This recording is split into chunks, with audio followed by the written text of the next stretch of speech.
மாணவர்கள் அனைவருக்கும் அன்பான வணக்கம்.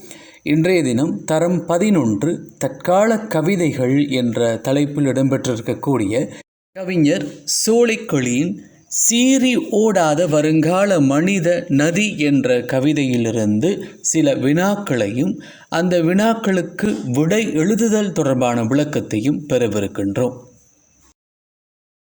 மாணவர்களை இக்காணொளியின் ஊடாக கவிதை ஊடாக கவிஞர் கூற விளையும் கருத்து, கட்டமைப்பு வினாக்கள், கட்டுரை வினாக்கள், பல்தேர்வு வினாக்கள், குறுவினாக்கள், தொடர்பு படுத்துதல் பயிற்சி ஆகிய பயிற்சிகள் இங்கே தரப்பட்டுள்ளன.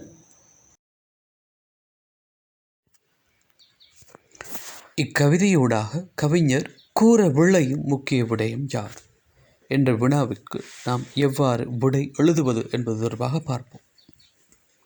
எழுத்தறிவின் முக்கியத்துவம், அடிப்படை கல்வியறிவு பெற்றுக்கொள்ள முடியாததால் ஏற்படும் இழிவு, உலக பாடசாலைகளின் கல்வி முறை ஆகிய விடயங்களை இந்த கவிதையூடாக கவிஞர் எடுத்துக்காட்ட விளைகிறார்.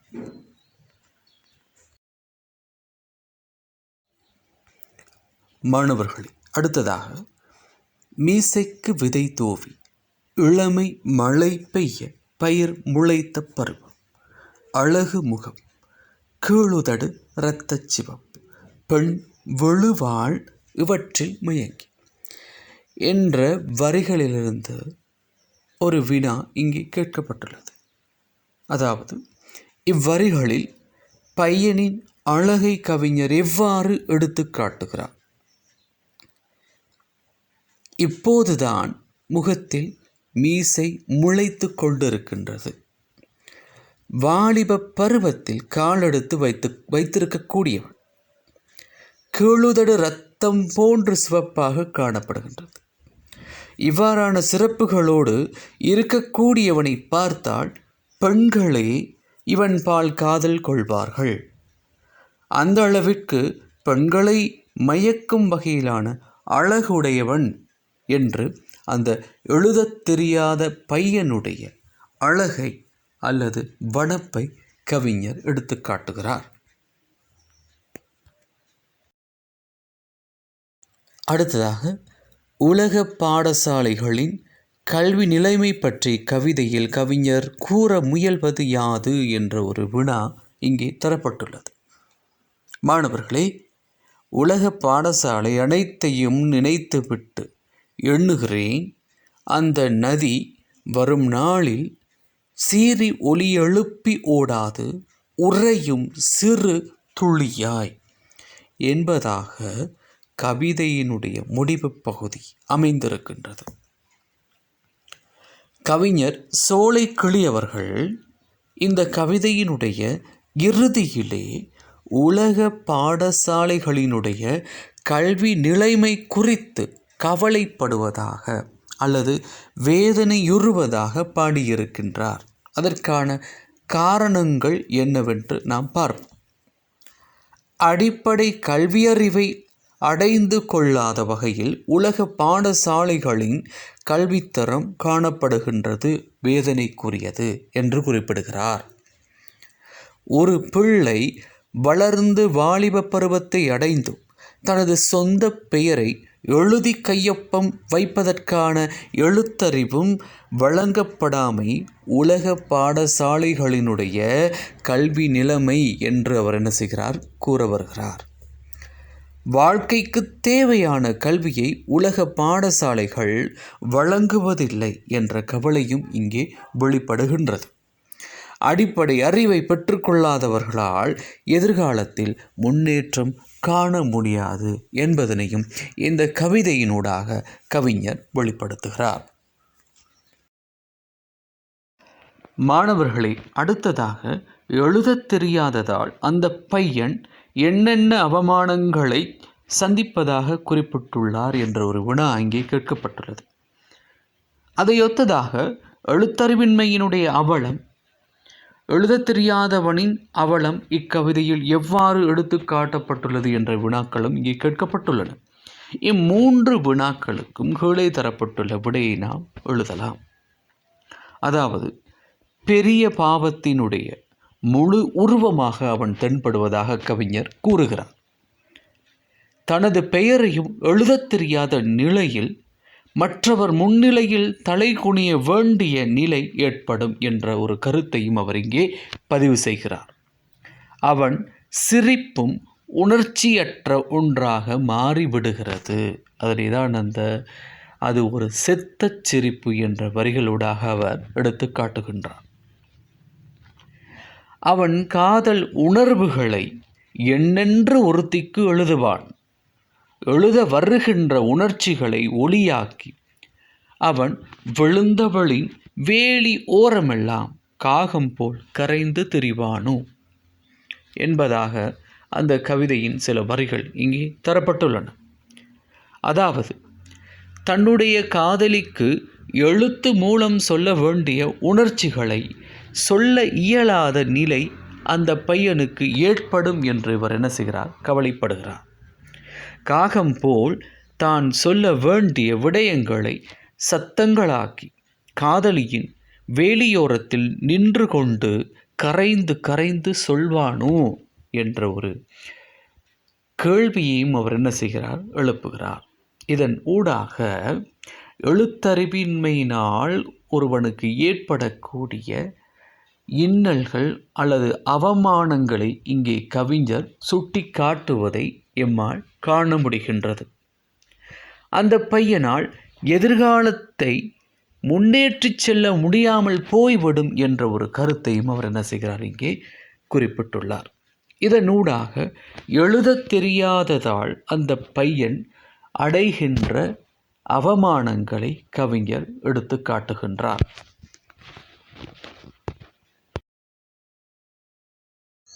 மாணவர்களே, அடுத்ததாக எழுதத் தெரியாத அந்த பையன் மீதான கவிஞரின் கவலை எவ்வாறு வெளிப்படுத்தப்படுகின்றது என்ற வினாவுக்கான விடையை எவ்வாறு எழுதலாம் என்று பார்ப்போம். அதாவது அந்த பையனை பார்க்கும்போது பாவ உணர்வு தோன்றுவதாக கவிஞர் பாடுகிறார். அறிவற்ற இடத்தில் அழகு பயனற்றது என்பதையும் அவர் உணர்கிறார். தன் பெயரை கையொப்பமாக எழுதும் எழுத்தறிவையும் அந்த பையன் பெறவில்லை என்று கவலையுறுகிறார். ஒரு மாணவன் தன் பெயரை கையொப்பமாக எழுதும் அடிப்படை எழுத்தறிவையும் பாடசாலை கல்வி வழங்கவில்லை என்று வேதனைப்படுகிறார். உலக பாடசாலைகள் அனைத்தும் இன்றும் இவ்வாறான கல்வி முறையைத்தான் தொடர்ந்து கொண்டிருக்கின்றன என்ற ஏக்கமும் வெளிப்படுகின்றது. அழகோடு விளங்கும் அவன் தனது கையொப்பத்திற்கு பதிலாக கைவிரல் அடையாளத்தை இட்டதும் அவனது எழுத்தறிவின்மை நிலை கண்டு கவிஞர் மனவேதனைப்படுகின்றார். கவிஞரின் இதயமே கழன்று அந்த பையன் இட்ட ஒப்பத்தின் மேல் விழுந்ததோடு மட்டுமல்லாமல் இதயம் அவனது பரிதாபகர நிலை கண்டு கத்தியமை. இறுதியாக துன்பத்தை தாங்கவியலாது கருகி பற்றியமை என கவிஞர் தனக்கேற்பட்ட அந்த துன்பத்தை விளக்கிச் சொல்கின்றார். அவனது காதல் உணர்வுகளை எவ்வாறு தன் காதலிக்கு வெளிப்படுத்துவான் என கவலைப்படுகிறார். இன்று அவன் தனது அலுவலுக்காக தன்னுடைய அலுவலகத்திற்கு வந்திருக்கக்கூடாது. இன்று எனக்கு அதிக வேலைகள் இருக்கின்ற நாள். இன்று அவன் வந்தமையால் தான் ஒரு கடமையையும் இனி செய்யவியலாது ஸ்தம்பித்து போய்விட்டதாக கவிஞர் கூறுகின்றார். அடிப்படை அறிவையும் பெற்றுக்கொள்ள முடியாத ஒருவனால் எதிர்காலத்தில் பிரகாசிக்க முடியாது என்றும் கவலைப்படுகின்றார். மாணவர்களே, இவ்வாறாக எழுதத் தெரியாத அந்த பையன் மீதான கவிஞரின் கவலை வெளிப்படுவதை நாம் காணலாம். அடுத்ததாக இக்கவிதையில் வெளிப்படும் கவிஞரின் கவி பாடும் திறனை விளக்குக என்ற வினா கேட்கப்பட்டுள்ளது. மாணவர்களே, இதற்கான விடையை நாம் பின்வருமாறு எழுதலாம். முதலாவதாக, இலகுவான மொழி நடை கையாளப்பட்டுள்ளது. கவிதையிலிருந்து ஏதேனும் வரிகளை நாம் இதற்கு உதாரணமாக குறிப்பிடலாம். அந்த எழுதத் தெரியாத பையன். அது மட்டுமல்லாமல் கவிதையில் பேச்சு வழக்கு சொற்களும் கையாளப்பட்டுள்ளதை நாம் அவதானிக்கலாம். உதாரணமாக எண்ணென்று என்ற அந்த சொல்லை குறிப்பிடலாம். பொருத்தமான தலைப்பு வைக்கப்பட்டுள்ளது. சீறி ஓடாத வருங்கால மனித நதி என்ற தலைப்பு இந்த கவிதைக்கு மிகவும் பொருத்தமான ஒன்றாகவே அமைந்துள்ளது. அணிகளாக உவமை, உருவகம் ஆகிய அணிகளும் மோனை அணிகளும் இங்கே கையாளப்பட்டுள்ளதை அவதானிக்கலாம். கவிதையினுடைய மைய கருவாக எழுத்தறிவின்மையின் அவலம் எடுத்துக்காட்டப்பட்டுள்ளது. உணர்வு பூர்வமாக கவிதையை படைத்திருத்தல், அதாவது கவிஞர் அந்த பையனை எண்ணி கவலையுறுதல், அதே நேரத்தில் கவிதையை படிக்கக்கூடிய வாசகரையும் கவலையடைய செய்திருத்தல் என்பது இந்த கவிதையில் அவர் சொல்ல வந்த அந்த உணர்வினை மிக அழகாக எடுத்து காட்டியிருக்கின்றதை நாம் காணலாம்.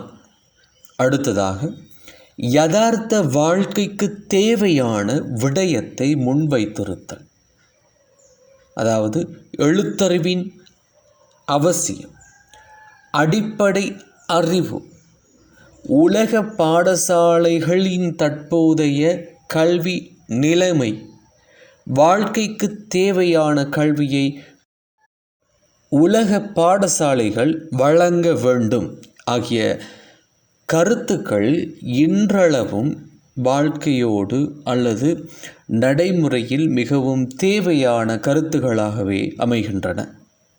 அதே நேரத்தில் சமூக அக்கறையோடு கவிதையை அவர் என்ன செய்திருக்கின்றார், இங்கே படைத்திருக்கின்றார்.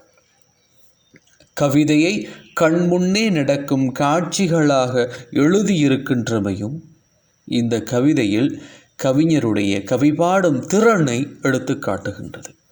ஆரம்பத்தில் பையனின் அழகை வர்ணித்து அறிவில்லாத அவனிடத்து அழகு பயனற்றது என கவலைப்படுவதாக கவிதையை சொல்லியிருத்தல் கவிஞருடைய நுட்பமாகும். இவ்வாறாக மாணவர்களை இக்கவிதையில் வெளிப்படும் கவிஞரின் கவிபாடும் திறனை விளக்கலாம். மாணவர்களை, அடுத்ததாக உங்களுக்காக இங்கே சில மதிப்பீட்டு வினாக்கள் தரப்பட்டுள்ளன. அதில் முதலாவதாக சரியான விடையின் கீழ் கோடிடுக என்ற பயிற்சி இங்கே தரப்பட்டுள்ளது.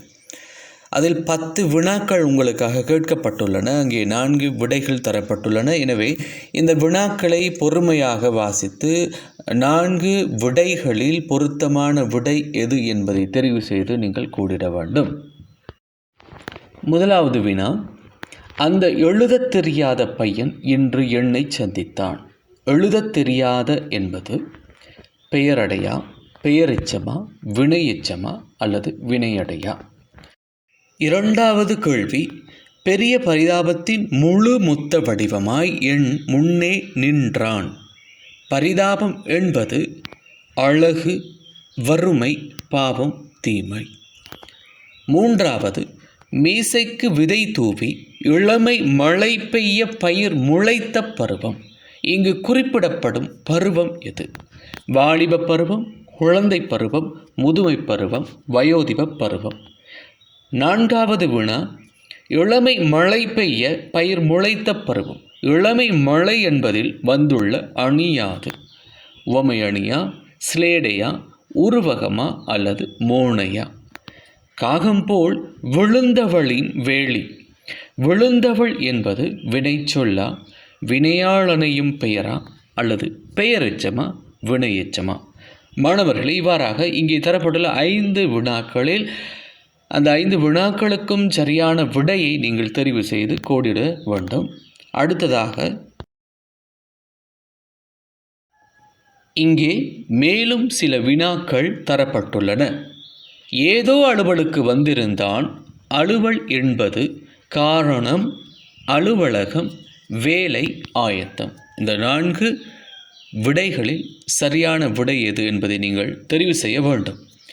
பெருவிரலை ஊன்றி வெட்கிச் சிரித்தான்.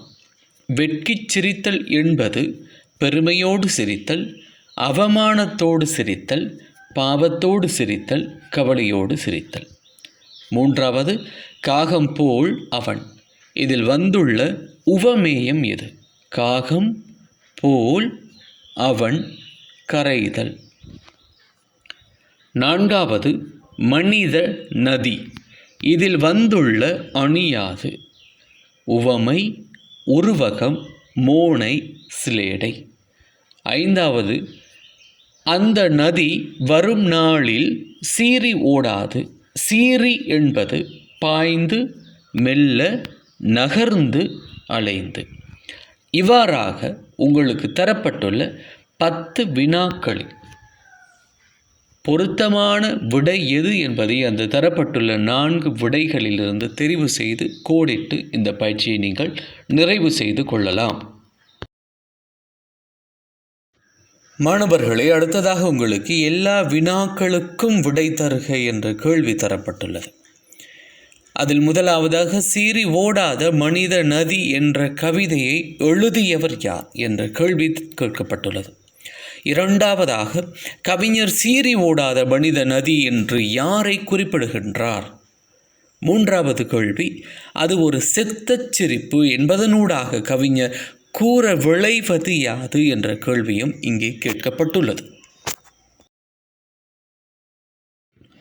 மாணவர்களே, மேலும் சில வினாக்கள் இங்கே தரப்பட்டுள்ளன.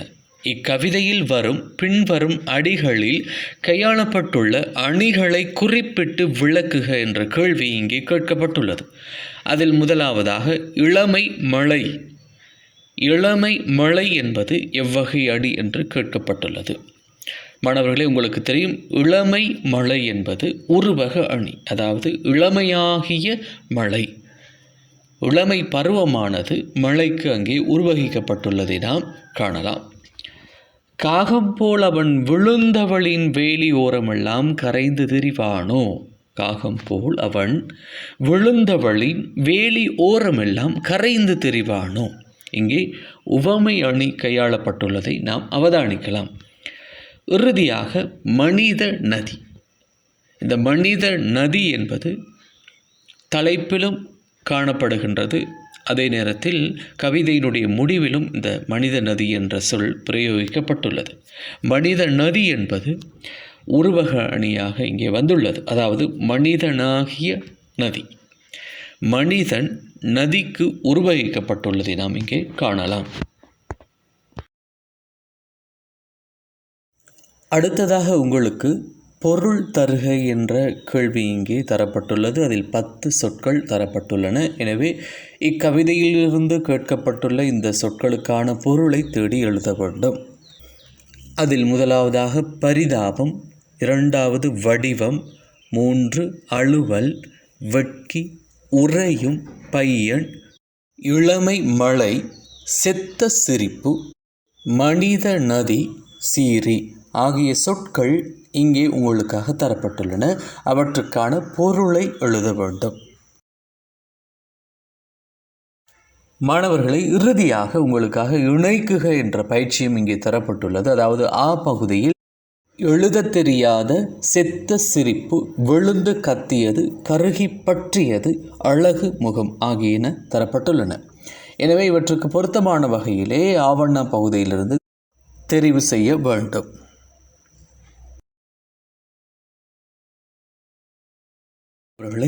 இவ்வளவு நேரமாக நாம் சீறி ஓடாத வருங்கால மனித நதி என்ற கவிதையிலிருந்து சில வினாக்களையும் அவற்றுக்கான விடையை எழுதுகின்ற முறை தொடர்பாகவும் கற்றிருக்கின்றோம்.